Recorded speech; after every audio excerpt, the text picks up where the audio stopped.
Mini. Dabi. Ene me ba be prove ya chiro de nti Akufo Addo nya Ghana. Akufo Addo nananu mu nyina obi anya Ghana ni. Samose meboa. Samose meboa. Mo de video no a me be kire mo hwe video no di video ni di. Ko video no di video ni bra wo hwe video no a hweche no a ehye papa no a wo kasa no hweche ni di me ba be kasa ma kire wo ko na hwe video ya ehye ha na tani aye de yinim no ebia biribi se ya na bia ne yeye no ene ge bia yeye giri se biribi e beba enkrama mu no ya ha no enduru ya feda na so ne wure de ene no krofo yi febru kiraba abo chimanchan abato chiman ama ye ne yahia abise ye num nsem wo efo mai hold on mamenka wo se nipa wo kasa yes Oforiata the second tienie Akufo Addo nananie Satam Kwame Nkrumah na siso no opeso openti Kwame Nkrumah black echira brofo no etute ne kasa wo se na mom tie detonation se opeso ohunu ba bi Akufo Addo ne brofo no a woka no efiri tonation ba bi onya free a me se tie eye nipa no a wo kasa na ne nana din tie gu Akufo Addo nana hwedi din na hwedi cheni din me be kasa ma kire wo na mom tie wo se ne ye kasa bi bi e bedru nkran no ahade enuri ye so na je se Kwame Nkrumah nipa bonefo mebua hwe nana no din na hwe che no hwe ne din me be kasa ma kire hwe ni bio kasa na do pe nyina ya hia na tani aye de yinim no ebia biribi se ya na bia ne yeye no ene ge bia yeye giri se biribi e beba enkrama mu no ya ha no enduru ya feda na so ne wure de ene no krofo yi febru kiraba abo chimanchan abato chiman ama ye ne yahia abise ye num nsem wo efo mai ho wo mai so akadi ni ma kire no di aseda ne deda no pause kwachi kaka munhwari di JB Dankwa na te wo no se wo hunu JB Dankwa in live pictures da JB Dankwa go bi JB Dankwa JB Dankwa Iti Ghana for nhwe no JB Dankwa nhwe no JB Dankwa ya ohene fifa ka no muntie mese Akufo Addo tonation aha no onye free sa said Akufo Addo chemu kasa nne na nanie se Oforiata the second before se kwasi broni be ma wo se na chese onim ne wanya wo so wo ye frakadampa onim ne wanya wo ye frakadam eti hwe Akufo Addo na na bio ne hwe JB Dankwa hwe ni ye wo mai so akadi ni ma kire no di aseda ne deda no Bosi.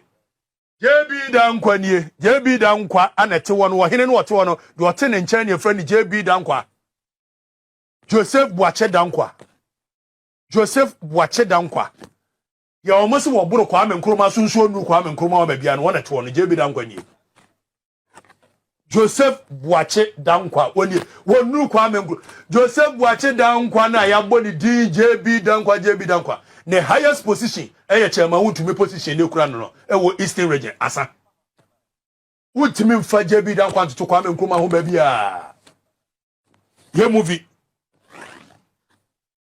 follow Can you tell me what it is that Dr. Nkrumah's government has against you? Well, I really don't know. I have done practically nothing against the government, and it was a shock and surprise to me and my state for announcing that my statutory recognition has been revoked. Can you tell me what legal authority you still possess as a paramount chief? Well, from time immemorial, I exercise all powers in deciding minor criminal cases, land cases,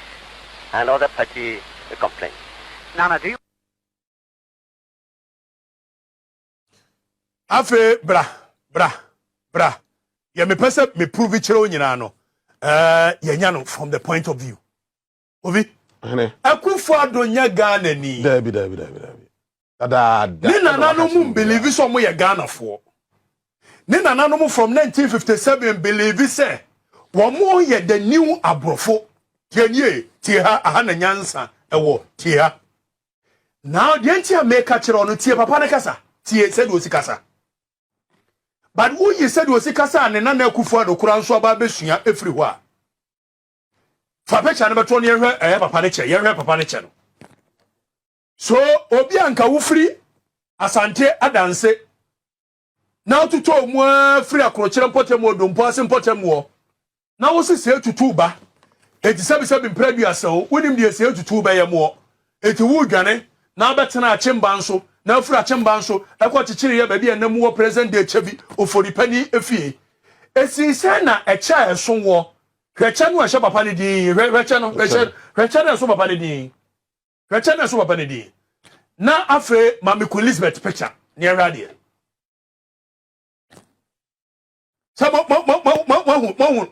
similarities hwecha na eso Queen Elizabeth no we ko ma modify no 1957 there no and they say we omo the diamonds asisi so but hwecha na eso Queen Elizabeth no na sa kom ye hwe papa na so che ye hwe papa ne che ye hwe.